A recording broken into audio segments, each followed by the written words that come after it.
getting that, in recovering that amount granted as maintenance. And there is a bar of 11 months. So, recovery of the amount granted is extremely difficult in the case of 125 CR. Now we have, as I said, Hindu Adoptions and Maintenance Act. That, this court fee on the petition under Hindu Adoptions and Maintenance Act. Normally in family courts, these days, no family court is making the parties pay any court fee except for the 10 rupees that is there in the rules. But in Hyderabad family court, they ask us to pay ad valorem as in the AP Court Fees and Suit Valuations Act. Even in that case, you pay court fee on 1 year's maintenance for 1 year. If the lady is seeking 50,000 per month, she would have to pay a court fee on 6 lakhs. What is the court fee? And if she's claiming arrears, of course, on the arrears. So, Hindu Adoptions and Maintenance Act is one act where safety, so far as the recovery is concerned, can be, safely ensured by seeking attachment before judgment, or charge on the immovable property, or an injunction restraining the respondent from alienating the properties, or such, safeguards are possible under the Hindu Adoptions and Maintenance Act. Now, so far as we have a third one now, that is this DV Act, what we call the DV Act, Protection of Women Against Domestic Violence Act. That also provides for maintenance, that also provides for an order, restraining the respondent from alienation or something, that is, and it also provides for ex parte orders and all that. But the tragedy of the whole thing, so far as the DV Act is concerned, is the magistrates are not sensitized. I have not come across a case where the compensation for acts of domestic violence is above 5 lakhs. For a woman, if she is beaten once or twice, she may take it lightly. But the mental torture that women come across, they report to us, they narrate them to us. She is a working woman. She has to do everything in the house in the morning, all the cooking, whatever, taking care of the mother in law, keeping everything ready, packing her husband's lunch. Then she would go to the office. And if by any chance she returns a little late from office, the husband or mother in law standing at the doorstep would ask, "Ente yavarthu poyavu?" This is what, many women are complaining of. Yavarthu poyavu is a very soft word which I have used. They use more yavarthu something, they use dirty words also. So that is, please visualize whether a woman who is physically beaten is more hurt, and is that more violent than these utterances which cast aspersions on the character of a woman, which is more torturous for a woman? Definitely, I am sure it is the mental torture. And that mental torture, our magistrates, I should say, with due apology, our magistrates are not sensitive. Maybe our society also is not sensitive. Maybe the police are also not sensitive. But so far as the magistrates are concerned, they are not at all sensitive to this. And a woman who is thrashed physically may get some compensation for the domestic violence, but a woman who suffers great mental agony for this kind of mental torture, she is not getting justice under that act. That is, I say from my experience in the cases that I have been dealing with. There is a case where, you know, adulterous relationship is imputed to a woman. The man has properties, assets worth crores of rupees. He earns 5 lakhs per month. The compensation for committing acts of domestic violence granted by the magistrate was 5 lakhs, which is 1 month's salary of that man. He'll just give that, wash his hands and go away. What is the purpose of the act? So, at least I would discourage my clients from going and filing this domestic violence case. They come with a lot of hope. This is a new act, this provides for everything, but they end up in frustration because the justice that is expected by them is not delivered. That is why I always say, let us be in a position to advise our clients the best possible way and the shortest possible way to get their remedies. And if there is any case with regard to family separation, that is divorce case or judicial separation, no, we don't file even 1 in 100. It is normally divorce only. In divorce cases, in restitution cases, what relief can be granted to them in those cases, we should enlighten them and take them in that direction. There was one case in which the husband filed a petition for restitution of conjugal rights. The wife also wanted to go, but she was extremely scared of the harassment in the in laws. Now, the learned judge, during, when they appeared before the court, the learned judge asked that lady, "What do you want?" She says, "I want to go with my husband. Let him give some, assurance that he will not beat me, my family members will not beat me. I'll go with him." And accordingly, that was recorded in in the Legal Services Authority. An award was passed, and she went home. After going home, she was subjected to worse treatment. She came back. Now, please visualize the situation. Husband's petition for restitution of conjugal rights. Wife went back, which means it is more or less a success for the husband. It means that more or less the wife has deserted him without a reason. There is an award that they want to, live together. The award says, provided he doesn't do this, the husband assures, the wife assures. When there is assurance from one party, we advocates definitely insist that it has to be an assurance from the other party also. So there were assurances and all that. She has come back because she was treated very badly in their house again. She was subjected to physical violence in that house, and she came back. Now she is neither here nor there.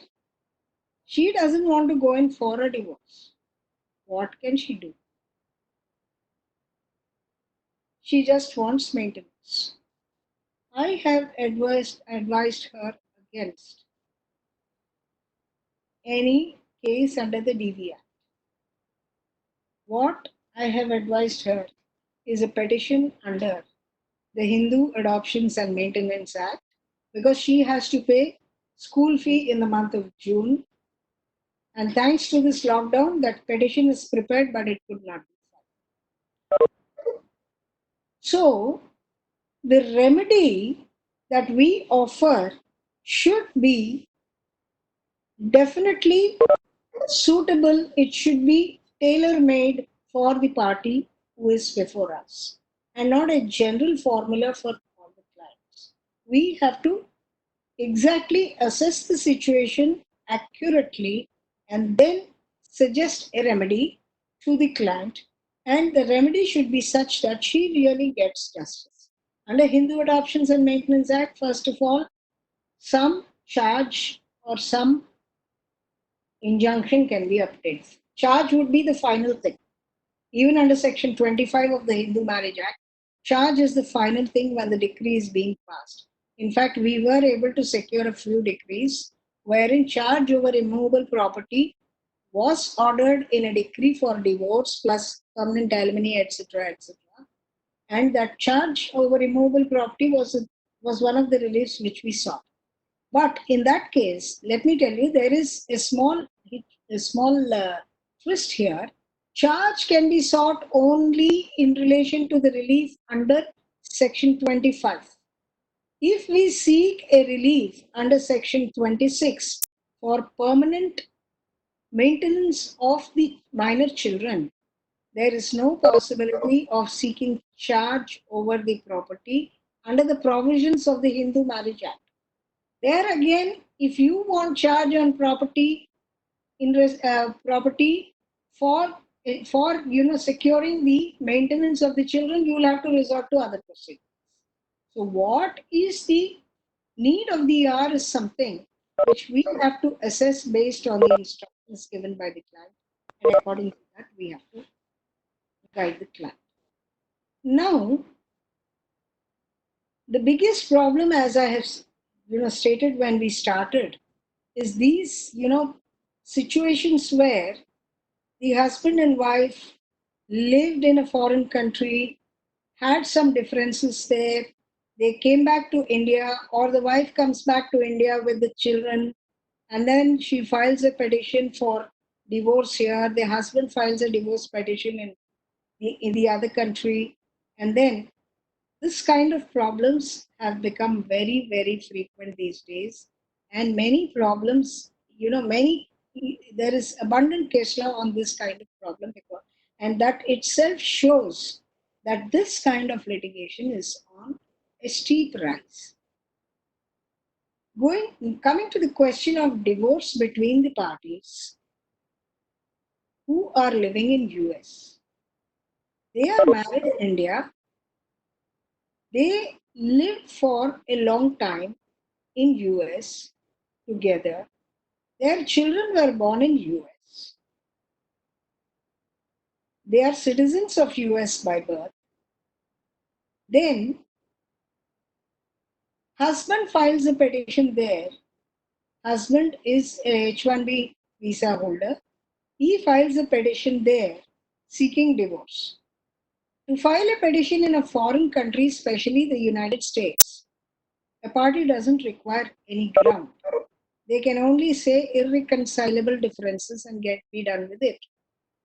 There may be a sheet attached to the petition wherein they have to specifically mention if there are any cases of any instances of physical violence or domestic violence. Domestic violence is only physical violence in a foreign country, unlike in India. So they are required to give minimum details there. Irreconcilable differences is a ground which is easily available in many countries. A petition is filed by the husband on the ground of irreconcilable differences.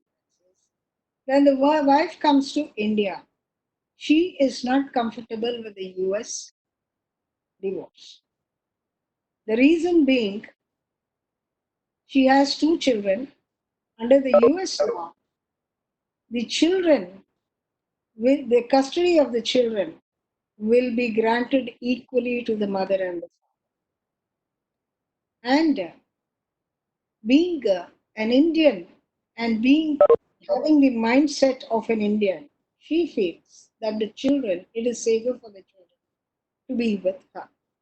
If the child is a few months old also, in a country like US, the father would be entitled to have 50% of the custody. So much so, if it is 1 month with the father, 1 month with the mother, or it could be 1 week with the father, 1 week with the mother. So children shunting between both the parents is a situation which, according to us, is not a favorable situation for the children because their psyche will be extremely, it will be affected.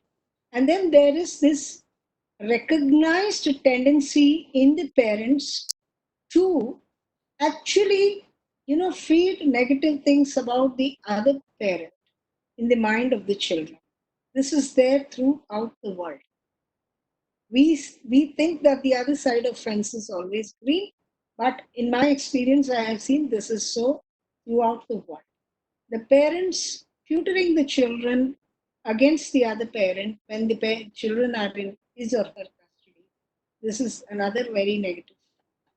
So, when the lady comes to India, she files a petition under the law that she got married. Then she receives summons from the US court. What would we advise? I would tell my client, ignore the summons that you have received from US because 1991, why Narsimha Rao versus why Venkat Lakshmi, 1991 3 SCC, page 451 says,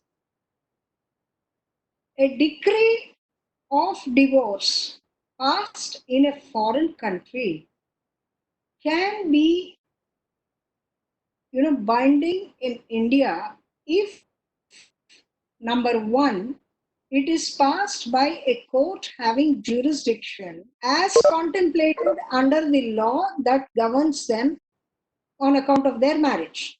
If it is a Hindu Marriage Act, if it is a marriage between both Hindus, if it was a Hindu marriage, then the court in US or in the foreign country should be such that it would have had jurisdiction if the provisions of the Hindu Marriage Act would have applied.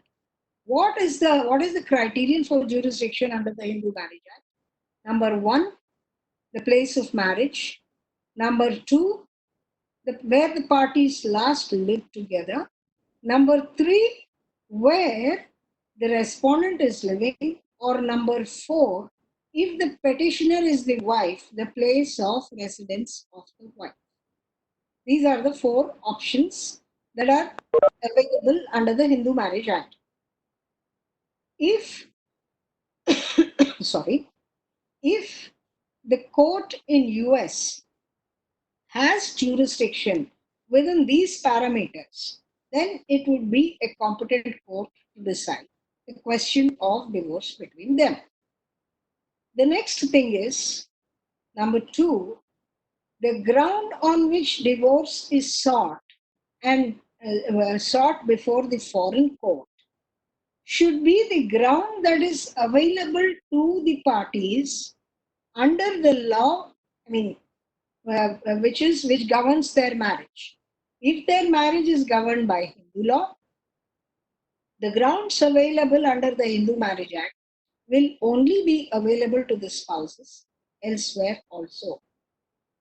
If it is Muslims and a Muslim woman is ill treated, she would have the option of filing a petition under Dissolution of Muslim Marriage Act. Of course, a man has the liberty to pronounce a talaq, and now it is triple talaq with 1 month intervals, one moon cycle interval.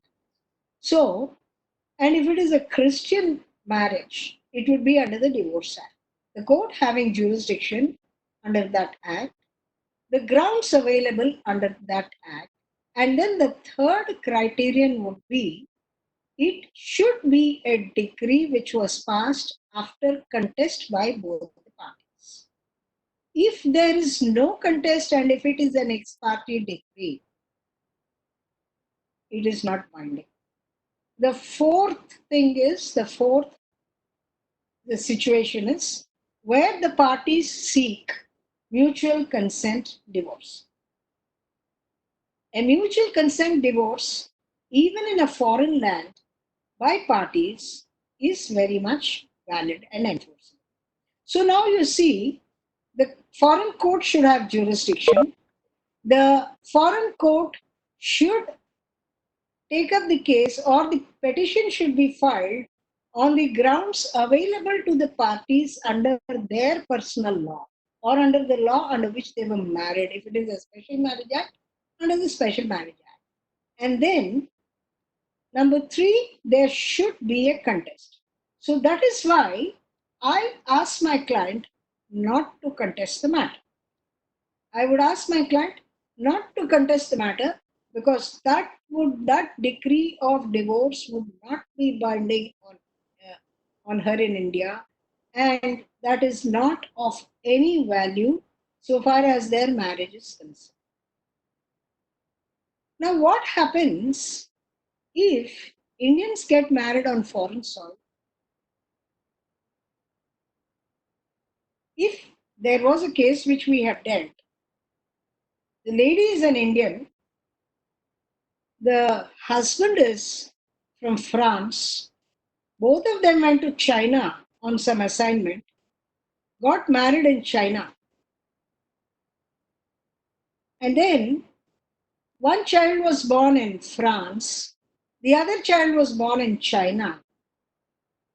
There was a lot of frustration. This woman was subjected to extreme harassment, you know, and I don't know why only Indian mothers-in-law are, found fault with. The mother-in-law, that French mother-in-law of hers, would not allow her to wear proper clothes to see that she doesn't go outside the house. That was the kind of harassment. Her jewelry was taken away and kept in her locker, the mother-in-law's locker. And in a state where she had nothing, where she had no support on foreign soil, she somehow came to India and to Hyderabad. We we were posed with the question, what is the law under which we can file? Foreign Marriage Act says if a if a marriage takes place abroad, that has to be registered in India under the Foreign Marriages Act. And if that marriage is registered in India, then they get relief under the Special Marriage Act. That is what law says. So ultimately, the relief would be under the Special Marriage Act. In this particular case, their marriage was not registered in India. It was a marriage in China. It was registered in China. They have a proper certificate.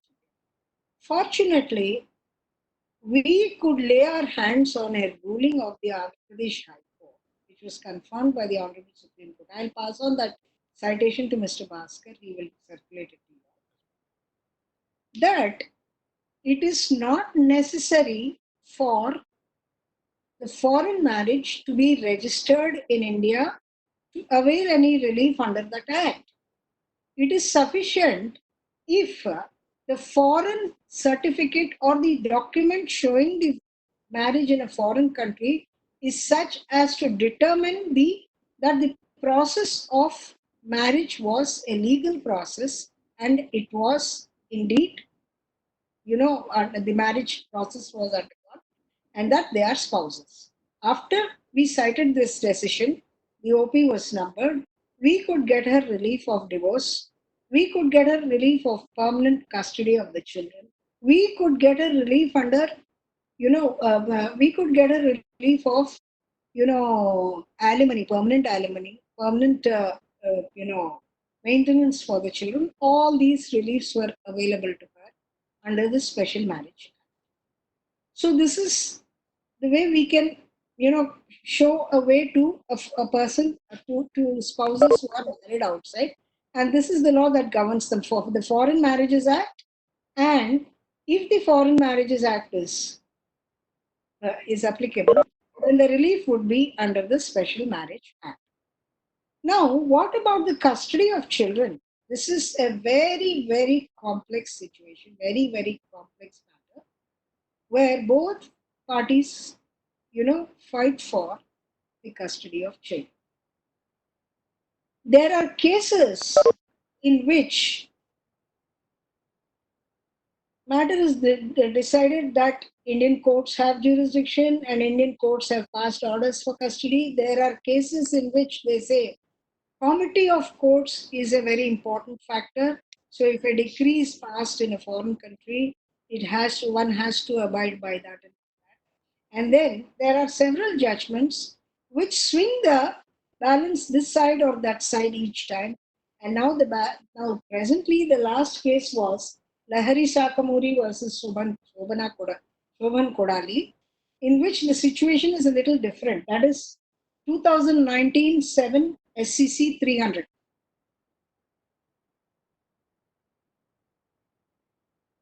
Now, earlier, there was a decision in 1998,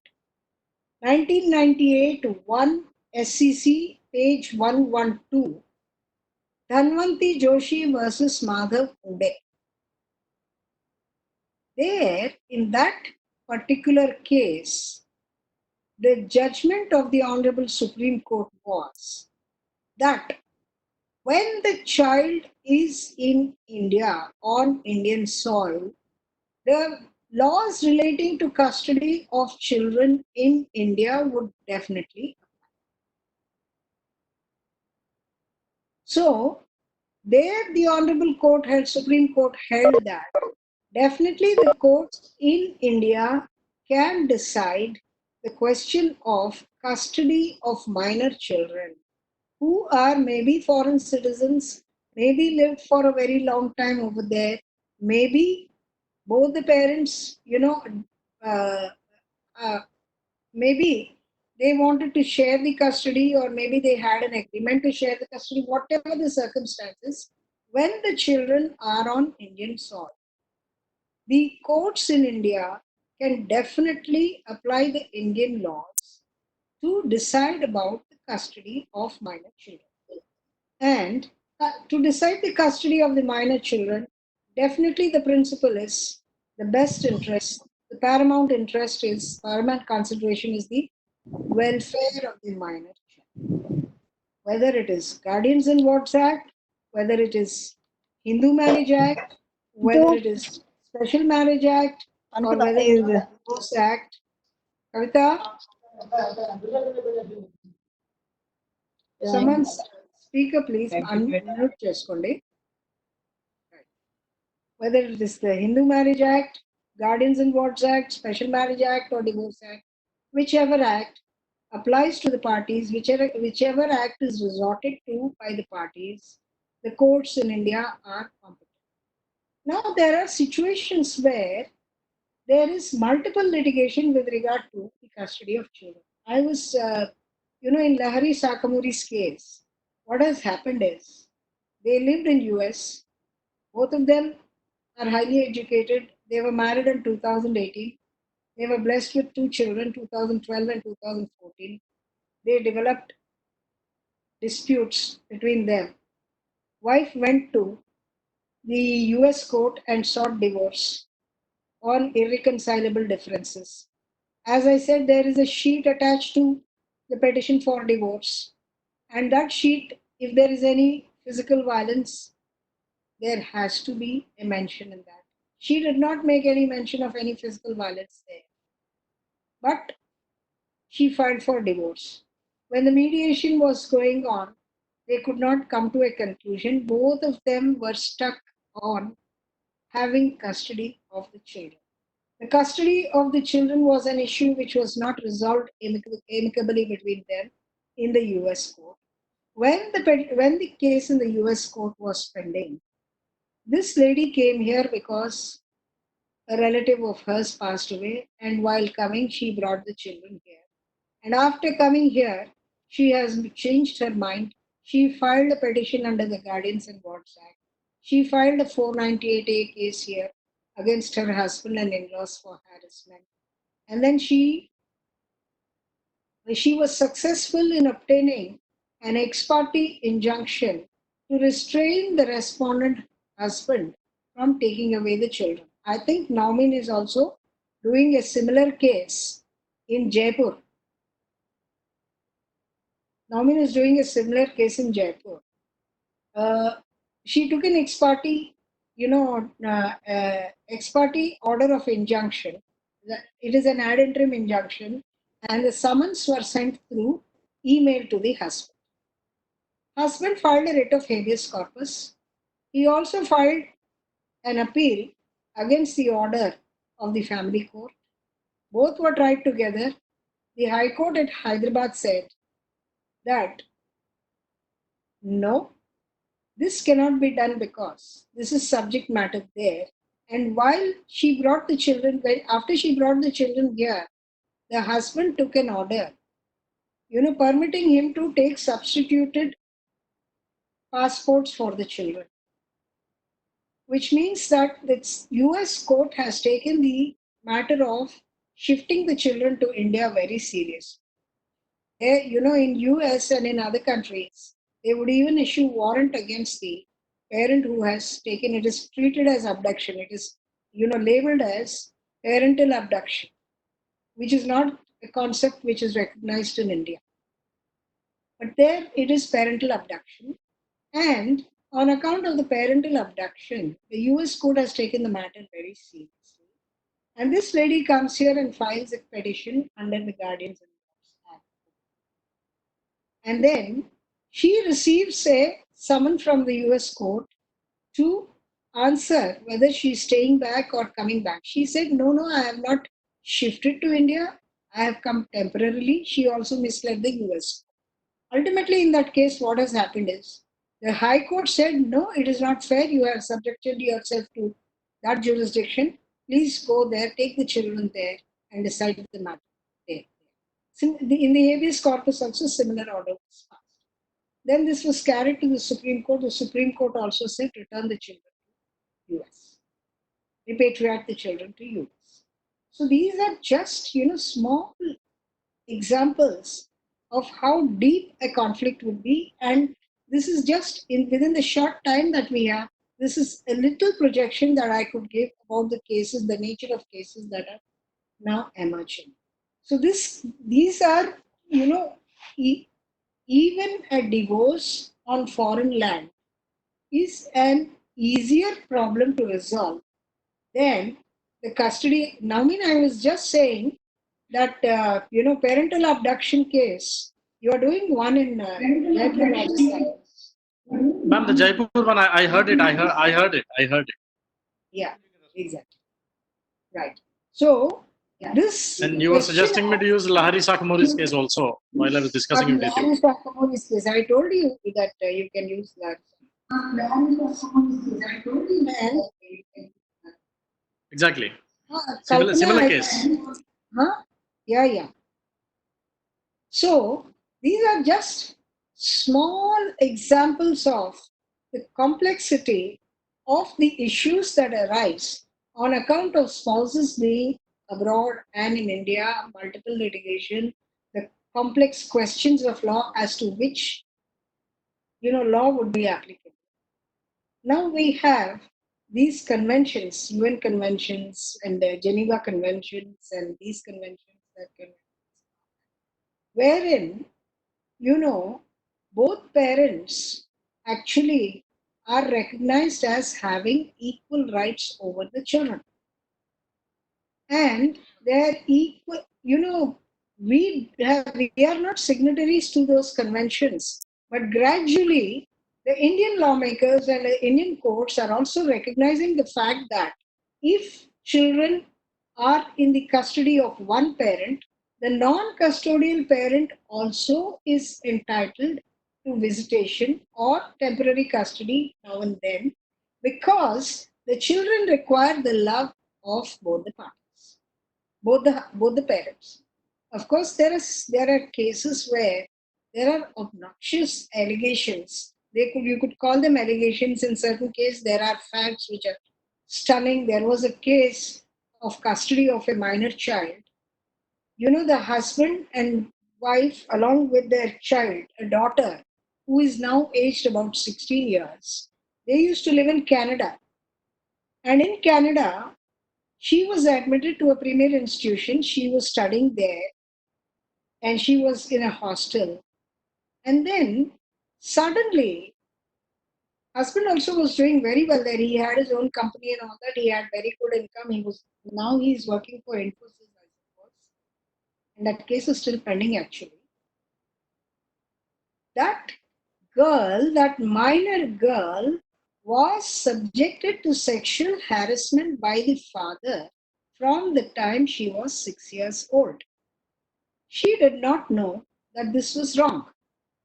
And she says at about the time when I was, the time when I have to actually mature, my father used to come and say to me, listen, very soon I'll have to leave you, very soon I'll have to leave you, and all that. But then the truth is that even after that, he has not left his daughter. Once the daughter bounced back and said, why are you harassing me this way while they were in Canada? The father found that he's going to be in trouble if he stays back in Canada. Immediately, he left his wife and daughter in Canada, ran and came to India, left everything.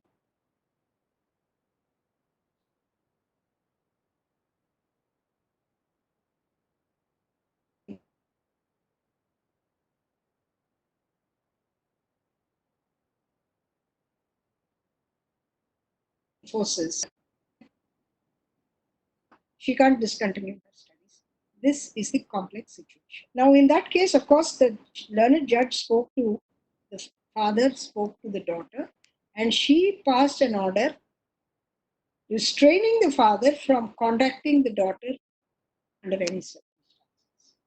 So these are few cases. I mean, we just can't imagine to what heights or to what low, levels the parents can stoop to in respect of their children.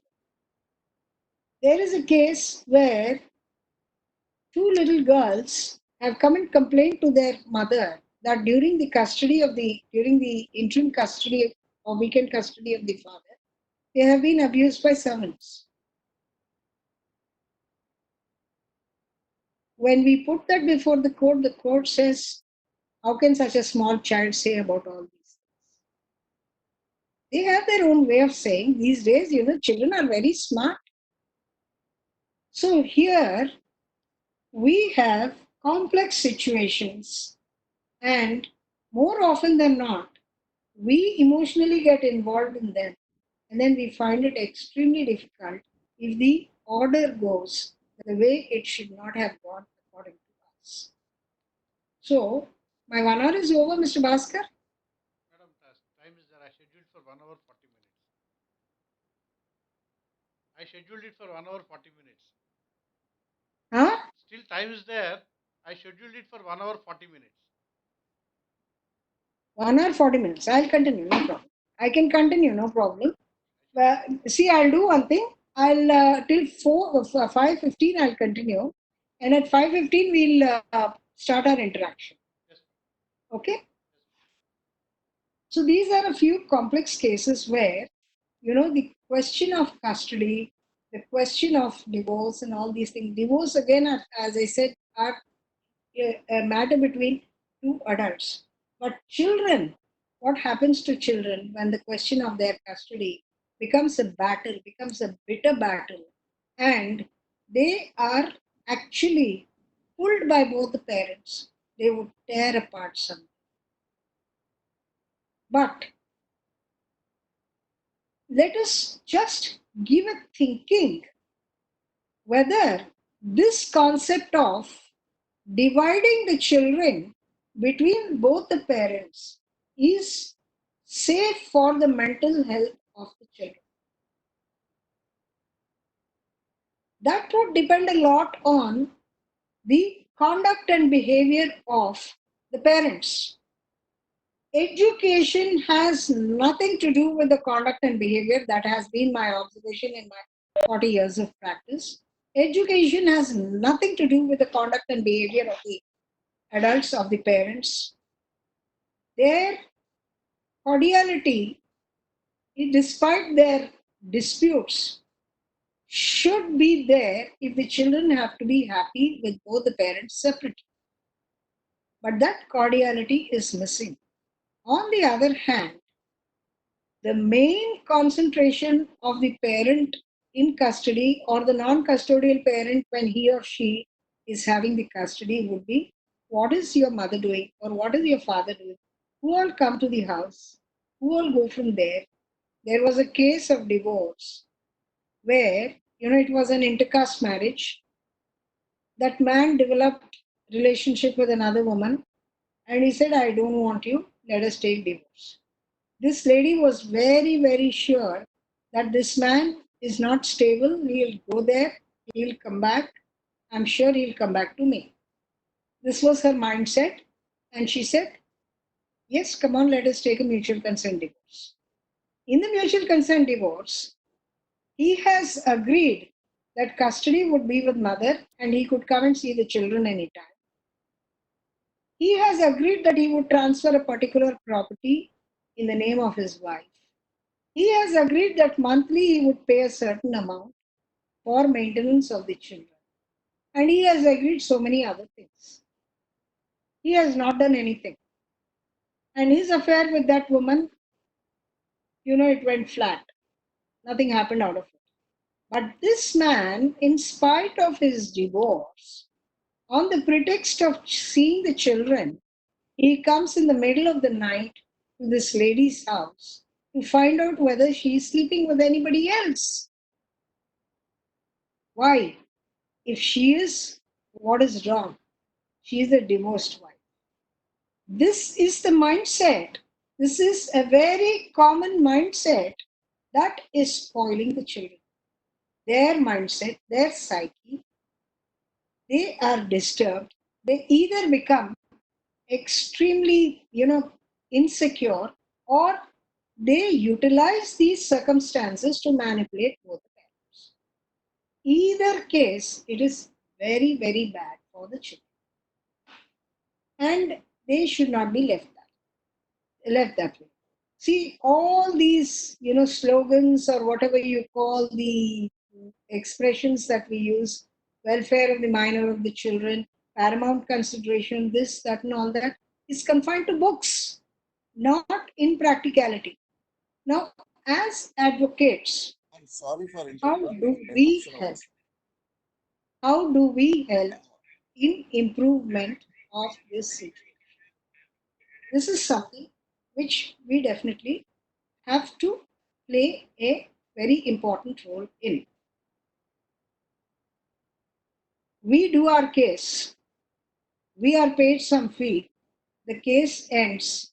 The judgment is either by consent or on merits. It may go in appeal and finally it may be decided one way or the other. Now, in the course of the proceedings or as a result of the proceedings, there would be something related to the minors. Do we have a role, strictly speaking, as professionals to find out whether that is being done properly or not? No, we don't have. But then, as persons, responsible persons in the society, definitely having dealt with, there was a time when I used to feel very guilty. What is this? What am I doing? Two spouses separating, they are fighting for the kids, and I am taking one side. Am I doing the right thing? Then I had to, actually carry this to my spiritual guru, and he assured me that you are doing your duty, you continue to do your duty. As long as you don't call people and ask them to break their families, you are not doing anything. And that actually gave me strength, and that actually gave me the inspiration to keep in touch with my clients. Of course, I don't take pains to get in touch with them. Normally, they get in touch with me and they say everything is all right. I'm meeting my child, I'm seeing my child, I'm very happy. This, that, or she's not showing the child, or the children are doing very well. She has given away the children to me, she got married again. This kind of thing we keep at tap. And where we feel that the child, we definitely tell both the parties. As far as children are concerned, we neither take this side or that side. It has to be, especially in consent decrees, while they are fighting tooth and nail, they come for a settlement on advice of elders, on advice of councils or whatever. So, when that actually happens, when we as councils try to pacify the situation and bring about an understanding between them, we definitely have to convey to them that if anything goes wrong, children, we will not support either of you. this is something we have to take it as a responsibility. At least I take it as a responsibility. Now, how justified are these people in breaking their marriages? This is a question which actually bothers us every day. Cases where either of the spouses wants divorce within a year of marriage has come up to such a level. It is, the situation has gone berserk, irrespective of geographical,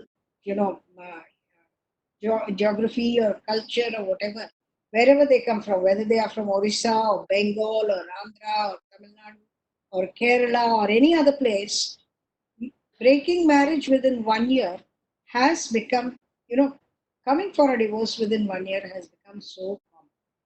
And for that, they are ready to spend money. This is a very sad situation.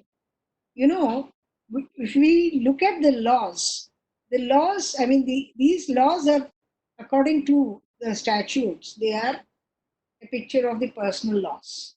But unfortunately, in most of the religions, at least in Hindus and Christians, there was no divorce to start. But divorce was introduced by way of Hindu marriage, and that is being, you know, now a situation has come where everyone feels that if they cannot get along well, let them split and be happy. All right, let them split and be happy. That is okay so far as there are no children. When there are children, what happens to them? Drag them into the purview of law and try to ruin their lives. This kind of, I personally feel that this provision for divorce under the statutes should be removed for parents or for couples who have children. So that is my personal opinion, of course.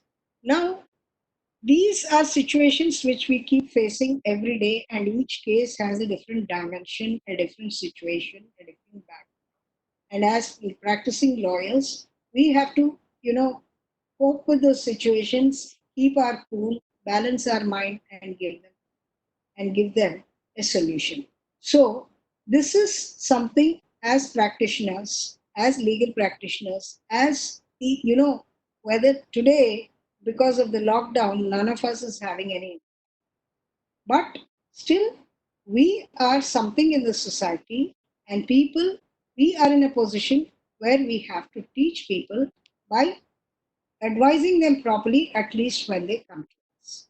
So my whole, perception of this law is to be a slave for human beings to lead a proper life. What is proper life again is a matter of personal perception, and no party can actually advise anybody about what is the right kind of life now. So I welcome interaction now. It is 5. Yeah. Sir, now I think the participants can interact with madam. వినపడట్లే No, I had to unmute. వినపడట్లేదు I have to unmute my mic. ఏమండి And నేను mic unmute చేసుకున్నాను మరి mute చేసేసాను నాదే. No, no, I have muted my mic. your mic Yeah. Now I think any participant can have an interact session with madam. They can unmute their mics and they can put a question. no mean tell me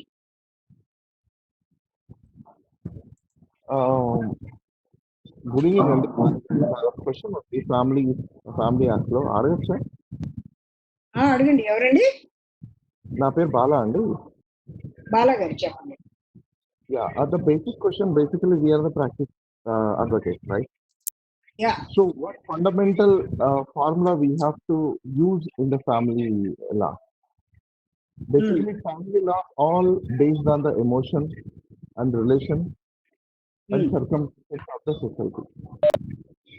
So as of now, what my experience, I've seen number of case labs and seniors of practitioners who are doing divorce cases, maintenance cases, alimony cases, several things. Um, what are the basic principles they are using of? Basic principle. See, basically, when two people live together in any relationship, there are Okay. bound to be differences. Okay. When two lawyers are practicing together, I'm sure they would have differences. Any two individuals living together will definitely have differences. Okay. The As per entire thing is how they are trained to control their emotions, how they are trained to actually bear with the other person. That is okay. something. And according to me, marriage is something where marriage is a relationship where both the husband and wife have to accept each other as they are. I am what Oh, I it am, means you that are what you are. marriage is a purely a contract. Sorry? Marriage is a purely a contract. It's not a contract. It's a contract only under Muslim law. No, it is not about that. I'm talking about only a Muslim law. I'm talking about the entire humanity of laws. Laws are Mhm. based on, uh, society. Society is not based on that. So, based on circumstances of the society, we may, legislator will make the made the law. So, as per my understanding, marriage is a contract or marriage is not a contract. When it is a contract, why every time we are talking about alimony or a benefit or charges or something of breaches, something of, ఎలా చెప్పాలంటే మీకు some mistakes has happened so that we are paying them something. We called it is a responsibility. We call it is our heritage of culture. We call it is something to take care of kids or something else. Why we are calling it? So I want to educate my society. Purely, I'll ask the complete the question. What I understand in the society, see everywhere the marriage is from the scratch onwards. It is going to end. Perform the complete marriage to a life. The day start and work the people together of bride and bridegroom. They'll approach together somebody else. They'll see the people. They see the bride and bridegroom. They'll understand to each other. First, they'll talk about of their requirements. Nothing but it is a proposal. Then that proposal which over, they satisfied, they become in a marriage. Nothing but a contract. There, after that, maybe sometimes everybody will have some problems, some mental problems or physical problems or something in social problems. Different problems are there. So how we will treat this? This is a contractual marriage, or it is social marriage, or it is a humanity of living marriage. See, first of all, this thing, concept of this being a contract, I don't agree with it because Mm. today, in educated people, nobody asks for divorce for dowry. Giving and Okay. taking is not an issue between educated families these days. The only Okay. thing educated people are asking for today is perform the marriage very nicely, see that the marriage hall is good, see we have an AC hall. That's all. These days, dowry is not an issue in educated families. So far as the rural families and Part in of dowry, certain madam. castes, It is not. there is a practice that, let us say, there is a caste in which I don't want to name any caste, where the property of a family, when the girl is going to another family, normally they see that the girl's family is also able to give what their family has. So the girl takes some property and goes to her husband. So both of them are equals. She brings certain property and he has certain property. They are equals. It is not a contract. It is for them to secure their life because maybe they are agricultural families. If 1 year, see this time there is lockdown, if something happens and if they don't get the produce sold and all that, what would they eat? How would they survive? That is only a security, matter of security.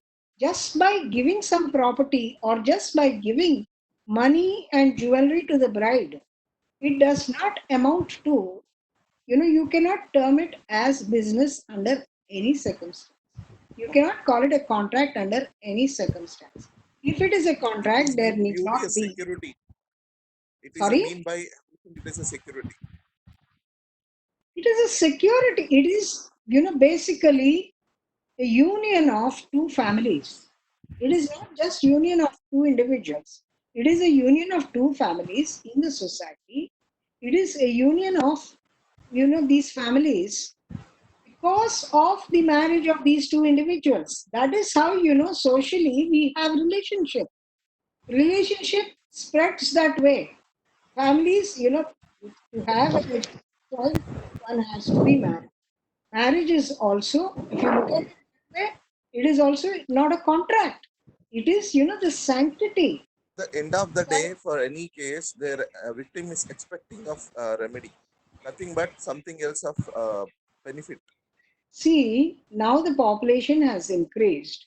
If you go by the percentage of population who are going to advocate for breaking the marriage, it would be the same as it was 40 or 50 years ago. The percentage would not differ. But the number is more because the population is more. That's all. Yeah, To the Bhaskar. Separate Families Act. Okay, I think you are asking. Bhaskar garu చెప్పండి. My doubt, one ఆ, doubt చెప్పండి. that keeps coming back to me every time. వినపడట్లే కొద్దిగా speaker దగ్గర పెట్టుకోండి. No, one doubt that keeps coming back to me every time.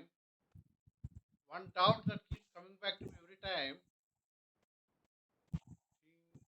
అస్సలు వినపడట్లే. Phone చేసి చెప్పండి నాకు. అదే చెప్తాను. I'll do. ఫోన్ కొట్టి చెప్పండి.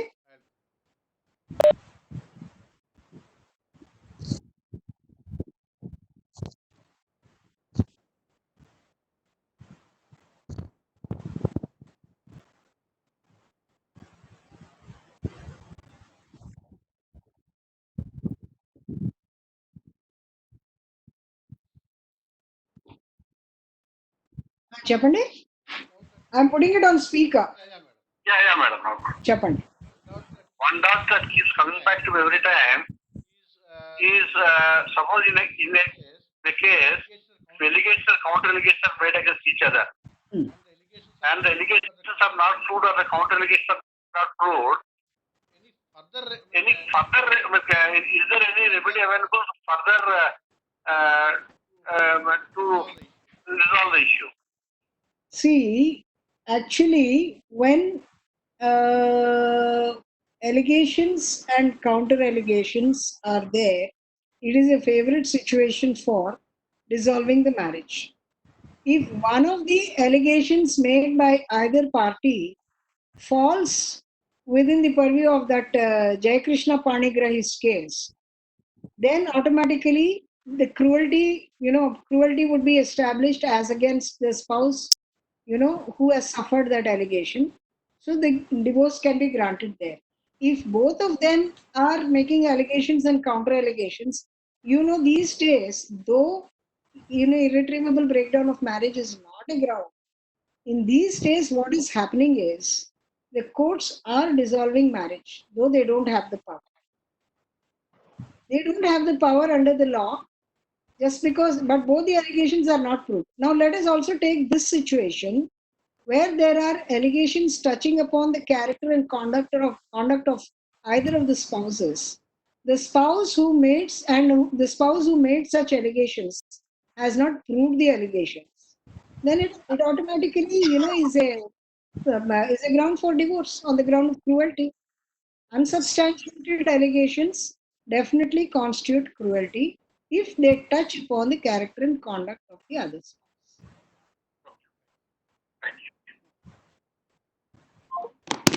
Madam, I have a query, please.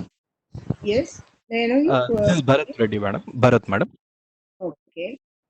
Madam, normally in pleadings that we take in all family cases, it is nothing Yeah. but a repetition of the personal things that happened between both the parties, and whether that would come under the ambit of any of the grounds given under the Hindu Marriage Act.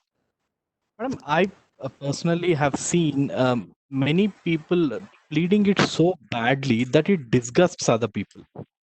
So what pleading is a good pleading and what pleading is a really bad pleading, madam? How should, because it is a balance of both the fact and also to see that the other party is not humiliated at least, because they might also come up with the counter allegations in that extremity. So with your experience, madam, what would be a good pleading? What would be a really bad pleading? See, I'll tell you the practice that I follow.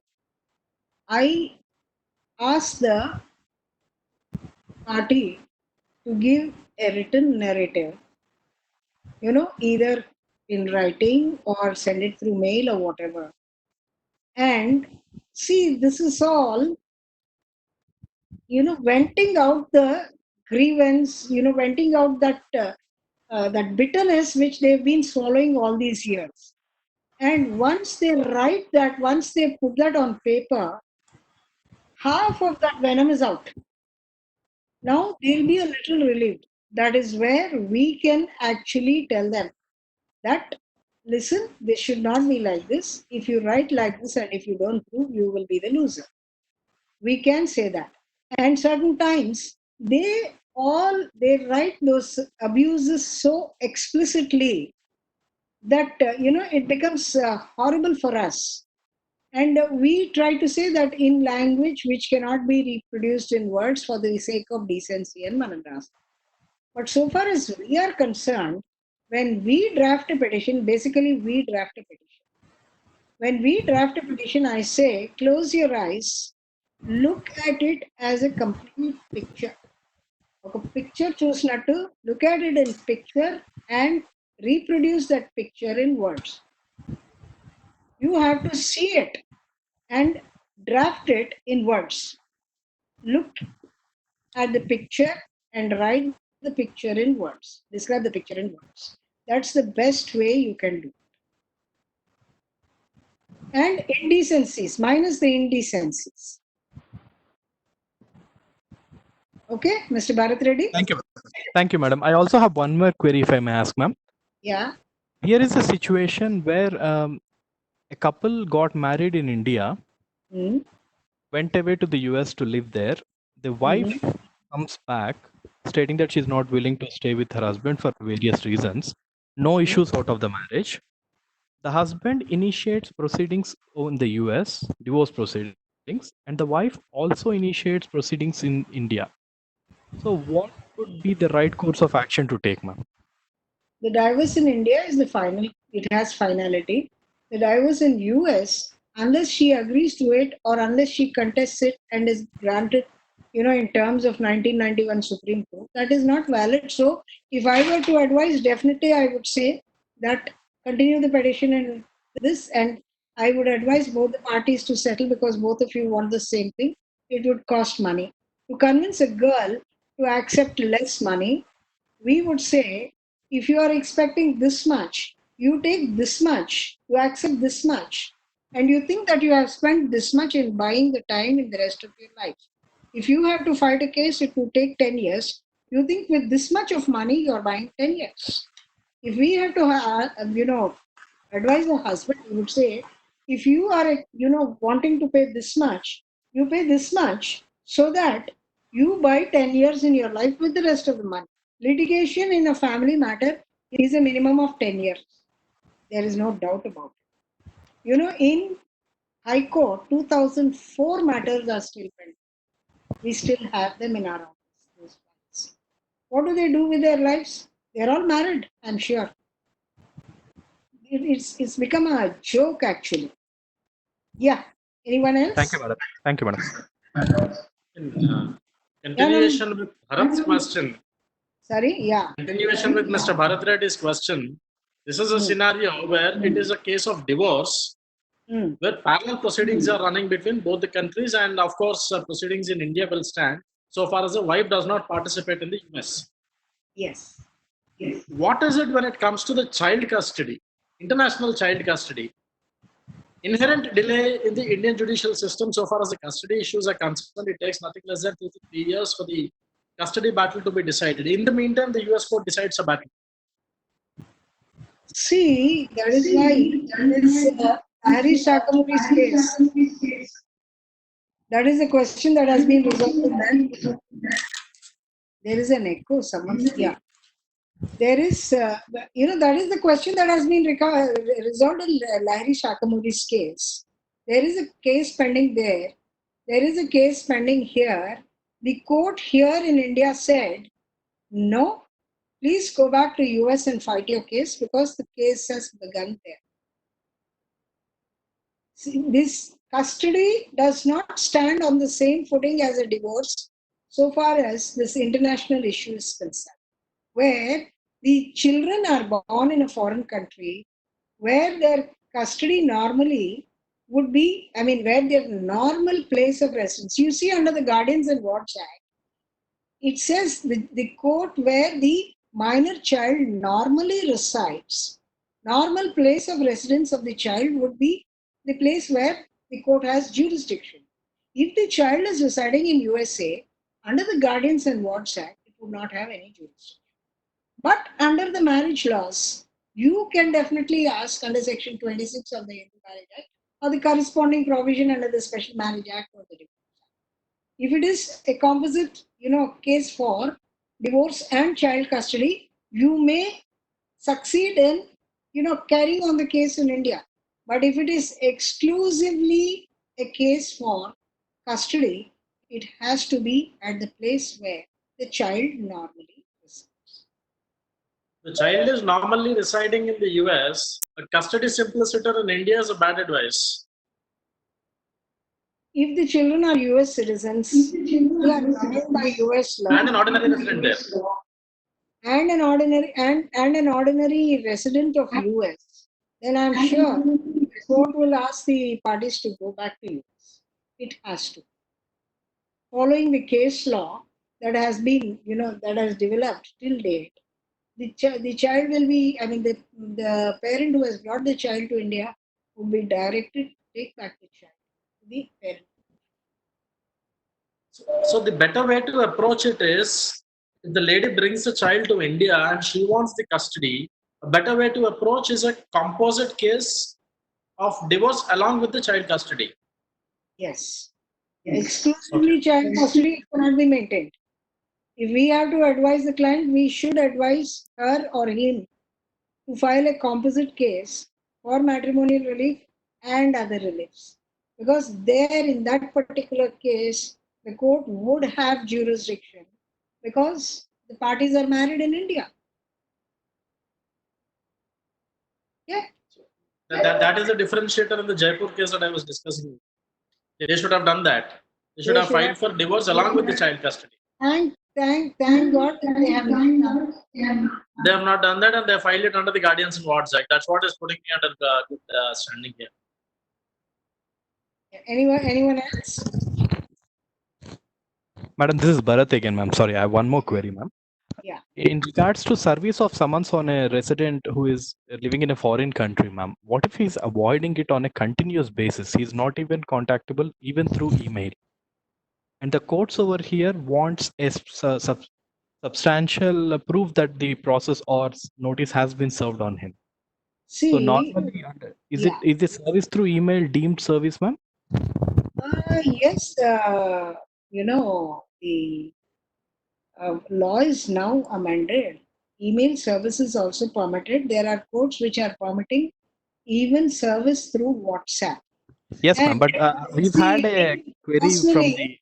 Ma'am, sorry. Personally, we in our office have a software which shows that the mail was delivered to the addressee, and it also shows that the mail was opened and read by the addressee.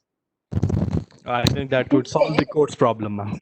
Yeah, that will solve the court's problem. We have that software. It's very simple. I'm sure anybody can acquire that. I think, Raghu, what is that software? Am I audible? Yeah. Yeah, it is Mail Track. It's a simple plugin which you can install it in your browser and start using it. It's a free service. It gives you the provision of, letting you know whether the recipient has received that email. If yes, and at what time and date. When was the email opened? Need to take a printout of that, and it should be accompanied by certificate under Section 65B of Evidence Act. And some officers, some judicial officers also ask for an additional affidavit saying that so and so email belongs to the respondent, and the email is genuine. And Now, there is one more thing here. From Raghu, whom to you're take the through? certificate, sir? Now, there is one more thing here. Nowadays, when we file a petition, they are insisting that we should invariably provide the phone number and the email ID of ourselves and of our client and the other party also. yes, In the cost title itself, we are showing the email and phone number so that we can in future ask for summons through email and WhatsApp, and we would be permitted to send it to the same email. And if there is any additional email, probably we can file a memo and take the permission of the court. The practical difficulty there, ma'am, for me asking the question was, though the law provides for us to be tech savvy, I don't think, with all due respect to the judicial officers, I don't think the judicial officers are still in a position to accept something which is digitally transmitted. No, we have Any to comments on that, teach ma'am? them. We have to teach them. They don't expect them to know. As I said, in the magistrate's court, if you ask them to decide the question of compensation for harassment, they will not exceed 5 lakhs because they are sensitized to that. It is our duty to teach them. Your Honor, this is the mail that I have sent. This is the attachment that I have made. This is the mail ID. And this is the tracking report that I have got, which shows that it is staked. It says it has been opened 11 times. These are, show them and file an explicit affidavit. Explicit affidavit explaining all these things. They have to accept. Thank you, ma'am. Ma'am, this is Kavita, ma'am. Yeah, Kavita, hi. Ma'am, good evening. Ma'am, Good I have a small query. Ma'am, what do Yeah. you suggest when the wrong cases are filed? Is it compulsory that the party has to use the alternative remedy which is available under Section 29 of DVC Act? Generally, the quash petitions are not being entertained and stating that they have to file a petition under Section 29. In such a case, ma'am, what do you suggest, ma'am? See, these laws, 498A and the DV Act are being horribly abused, to harass family members of the husband. And, we have to file a petition to discharge. When there is a criminal case, we file a discharge petition. Similarly, we have to file a petition under Section 29 of the DV Act to remove us from there. And if that we have been doing that, the trial court has said no. Anyhow, that lady has been made a party. Let us continue.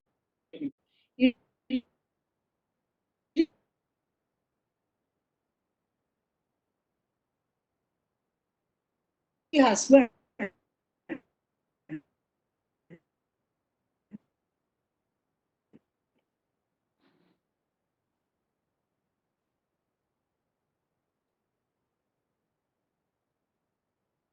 and she has become a horrible scenario, and we have to actually, fall behind them and get it done. If the petition, they will say, what is that? Even when you file a quash petition, in criminal cases also, when they don't quash the case, they will say dispense with the personal attendance. And it has become a habit to file a quash petition to at least seek dispensation of the presence. Earlier in quash petitions in DV, they used to give this relief, but now they are not giving.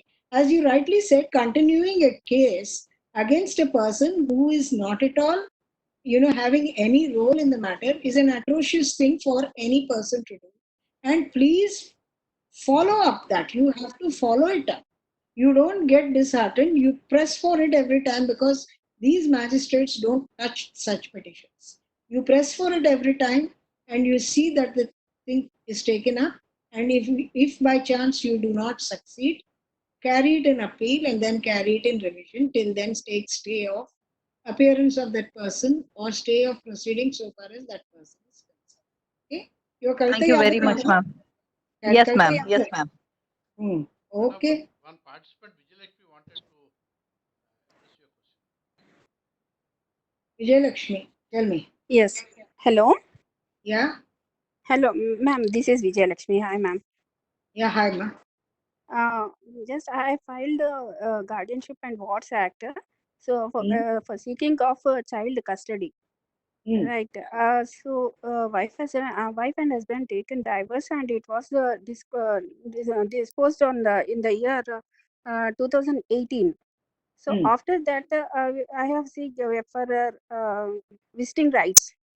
So she means she has was there any decree of divorce?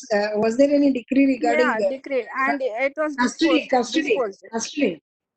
No, custody. I filed interim custody and main custody. Interim custody I filed, but she is ignoring to give custody to the parent, means father. She is avoiding. She's avoiding. There No, are what madam is asking is,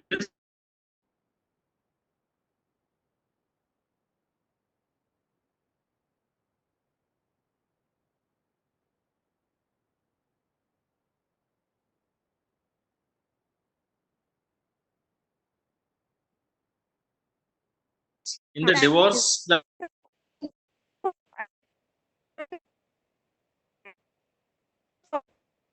Right, so she expressed only 15 or guardianships and wards act. So seeking of custody of child and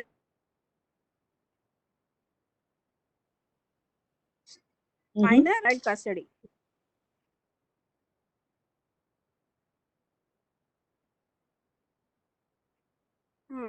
child custody ignoring to give, there is a provision under the Guardians and Wards Act itself.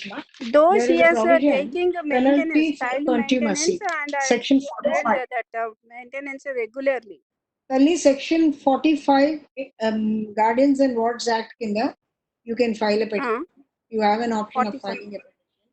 45. So what is the Guardians and provision, Wards. ma'am? What is the 45 provision? of Section 45 of Guardians and Wards Act. Okay. You can file a petition. You can ask for punishment of the respondent for contempt of court. Okay. These remedies you have. Though the child is a minor. Yes, the child is a minor. You can't ask for relief against the minor. You can ask for relief against the wife, who is the mother. Yes. Okay? Yes, ma'am. Right. Yes, Anyone thank else? you. Welcome. Anyone else? Hello, ma'am. Ma'am, this is Srivani, ma'am. Srivani Chapama. Good afternoon. Good evening, ma'am. Ma'am, there is a doubt, ma'am, related to a case wherein the wife has deserted the husband for almost 7 to 8 months. Instead of the elders' interference, she doesn't come back. And then mutually they have written a bond that she doesn't want to live with him. And whatever some amount she has claimed, the husband has given her the amount. In the village, the elders again sit and they have performed another marriage for the husband. From last 13 years, the husband is with the second wife. Now at this point of time, she comes back and she says that we have not legally divorced ourselves, so I have a right on you. So what is the remedy we can give to the second wife, ma'am? This is the first wife filed a case for maintenance, is it? Because there is no... Or the second wife filed a case, is it? No, ma'am. Both of them have not filed. Here is a case where the second wife is, she has got married according to the village elders. The village elders only brought the marriage proposal and she has married, and both have settled in Hyderabad now at this point of time. From last 13 years, the first wife is not with the husband, because there is a bond written between by the elders itself that she will not again come back to him, and that they are separating. Now at this point of time, the first wife comes back and she says that because we have not legally divorced, I have a right on you. So you have to come back to me. Now the second wife is now having a question. What is the remedy we can give to the second wife, ma'am? See, under the Hindu Marriage Act, there cannot be any divorce except a divorce which goes through a court of law, or if there is a custom in that particular caste where they can take a divorce through elders, then that is permissible. Now, if I were to advise the second wife, I would tell her, let her husband seek a declaration that the divorce which occurred in the presence of the elders is a customary divorce which is valid and binding, and that she has no marital relationship. Let him seek a declaration. Okay, ma'am. Thank you. Strictly speaking, that bond is no bond at all. It is not Yes, worth the paper on which it is written. But since there was a divorce in the presence of the elders of the village, you have to establish that there is a custom in their caste to have a divorce within the community in the presence of elders and all that. And you ask those elders to come and give evidence before the court saying that there is a custom, we have done it according to the custom, then it is valid.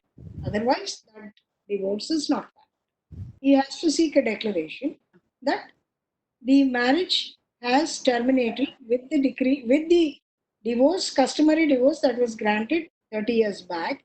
That is why we have not been living 30 years. She is aware of the marriage that has been performed subsequently. She did not take objection. Now, with manifest intention to disturb my life, she has come on a declaration. It's called something. Declaration and injunction. Injunction not to interfere in their life. That should be okay. Okay? Okay, ma'am. Thank you, ma'am. Well, Ma'am, I'm Kavita once again, ma'am. I have a small query. Chapama. Ma'am, yeah, ma'am. Ma'am, in the matters of matrimonial issues, wherever they are involved with regard to the children or maintenance or whatever it is, ma'am. Now, in the recent time, they have included a process called as mediation before the proceedings are being started in the court. Ma'am, when the one party, when the the court, it gives them an option to just go for mediation and have mediation. If one of the party doesn't appear before the mediator and is not willing to appear before the mediator, is there any particular way to compel the party to come before the mediator so that they can resolve the issue by sitting before the mediator instead of going to the court and see that only one party wins? When it is a case of mediation, both the parties will win because there would be some understanding and that would be finalized. Is there any particular way, ma'am, to compel the party to be present before the mediator? See, earlier, Kavita, the mediation Ma'am. used to be done by the judicial officers, and if the party didn't attend the mediation continuously, they used to set that party ex parte or dismiss the case in default, or some step used to be taken. Now the scenario is different. The mediation is by the Legal Services Authority or the Lok Adalat or whatever. Now, there cannot be any compulsion so far as that is concerned. A person can go there and say, listen, I don't subject myself to your mediation. Nobody can do anything. The mediator has only one thing to either of these two. Mediation failed or mediation successful, so and so is the agreement. That is the right Yeah, of that is the authority and power of the mediator. But if a party doesn't submit herself to mediation, there is nothing anybody can do as of now. Mm-hmm. There is a mandatory step of mediation. If she says, I don't want to appear, nobody can compel that. Then there would be no reason to ask them to go, ma'am, because in every matter, wherever the matrimonial cases are filed, compulsorily they are sending the parties for mediation and they are putting a report that the mediation failed, then the trial is being started. If the officer is smart, the officer would call back the file from the mediation center, keep the file with him or her in the chambers, issue a direction on the docket for the appearance of the party of the other party who has not been coming, and if that party fails to appear, can take any coercive steps. Okay, ma'am. Thank you very much, ma'am. Welcome. This is Bharat again, ma'am. I have a query which is twofold, ma'am. Yeah, tell me. One, whether I know that the findings of the mediation before the DLSA are not binding on the case, because if either of the parties have agreed to any kind of settlement before the DLSA, they're not binding on it. In the same way, ma'am, is there any other, even the MOU which is drafted between the parties during an amicable compromise, is there any way of even enforcing it, ma'am? Specific Relief Act. That's all, ma'am. Only There is an MOU, and MOU is not being implemented by one party. Specific Relief Act, you can file a specific performance suit. Ma'am, but because this contains financial element also, would that not be a compulsorily registrable document, Yeah, ma'am? yeah. Specific Relief Act definitely provides for implementation. Specific relief, the specific performance of memorandums, compromises which are entered between spouses in marriage. Specific Relief Act definitely provides. I'll give you the reference just now. Sure.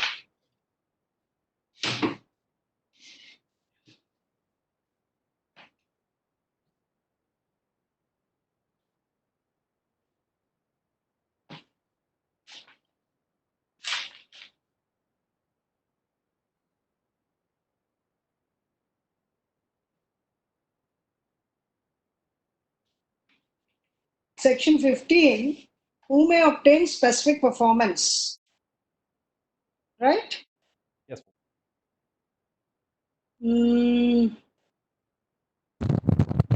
Clause C, where the contract is a settlement on marriage or a compromise of doubtful rights between members of the same family, any person beneficially entitled thereunder can seek specific performance of the Section 15C of Specific Relief Act. Thank you so much, ma'am. Ma'am, I think Anyone Good evening, else? ma'am. Kalpana. Ma'am, good evening, ma'am. Kalpana. Good evening, ma. Ma'am, ఒక చిన్న doubt ma'am. చెప్పమ్మా. Madam, permanent alimony నేను చూసిన మటుకు అమ్మాయిలు భయపెట్టి అబ్బాయిలతో వసూలు చేసుకోవడమే నేను చూసాను, కానీ ఎక్కడన్నా అబ్బాయిలు తీసుకున్నారా madam permanent alimony? Small doubt, ఏమనుకోదు మ్యామ్. అమ్మా, అడిగిన వాళ్ళు ఉన్నారు. You are capable of earning, you are not entitle to అనేసి జడ్జ్మెంట్ ఇచ్చారు. అడిగిన వాళ్ళు చాలా మంది ఉన్నారు. తీసుకున్న వాళ్ళు ఉన్నారా? There was a case, Regina, నా client, she was my childhood friend. Her husband asked for alimony. The High Court refused. It said, you are capable of earning, let it go now. Thank you, ma'am. Madam, time is running out. Excuse me. Yeah. So we are winding up. No, if somebody is questioning, it's okay, but I think Any questions? Anyone else having any questions? Okay, then. Thank you all for being. Sorry? This is Bala. I have one more generic question, basically. Yeah, please. Usually, A everybody is little louder, Mr. Bala. please louder, Mr. Bala. Now, okay. Now this is okay, fine. Okay. Basically, the validation of marriage. See, anybody was performed the marriage. Let us assume a moment, any bride and bridegroom was as a marriage. Let assume a moment, after 1 year, they filed a divorce petition. After 1 year. Okay. In between of within the 6 months or 1 year, the divorce was declared. No, I am not able to hear you. Can you call me? Do you have my number? No, I don't have. Yeah, I have your number, ma'am. I have. You just call me. I'll call you directly. You call me and I'll answer the question.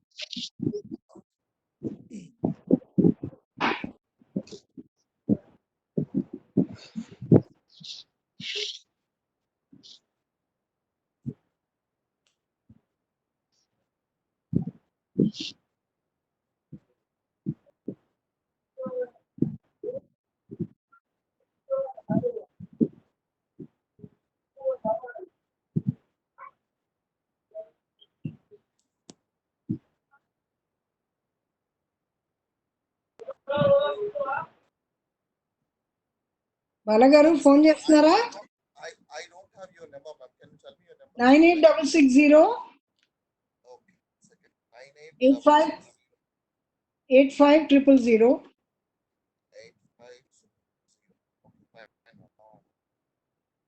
Yeah.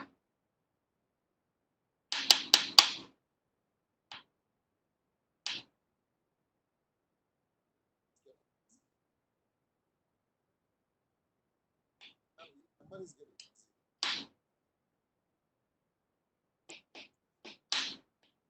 Ma'am, your number is getting busy. Okay, fine, ma'am. I'll. Yeah, 5922 అండి మీ నంబర్. Yes. Hello. Okay, ma'am. Yeah. The question is basically, after 1 year, the bride and bridegroom are filed a divorce petition, but they are staying together. After completion of the binding process, they got the degree. Divorce degree. And they separated after getting the divorce. After getting the divorce, within a week, she got a pregnant. She got a pregnant.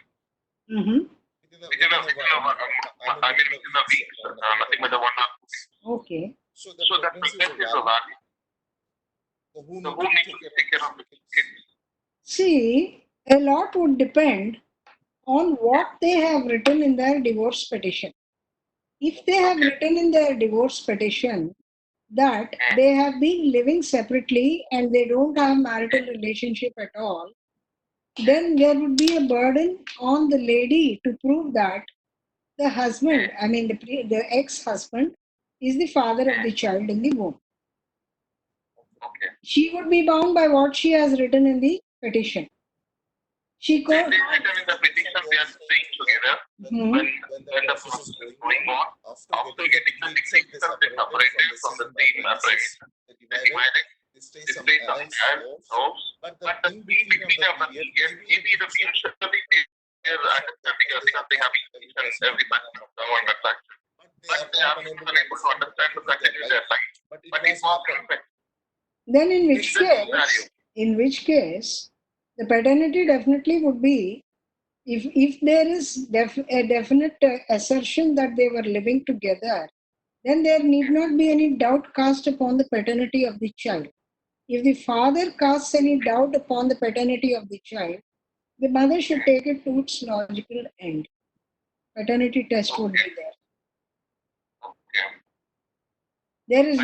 There is no presumption as to the paternity because in the society now, I think these people are having this kind of a problems because we are getting a lot of social calls and several people.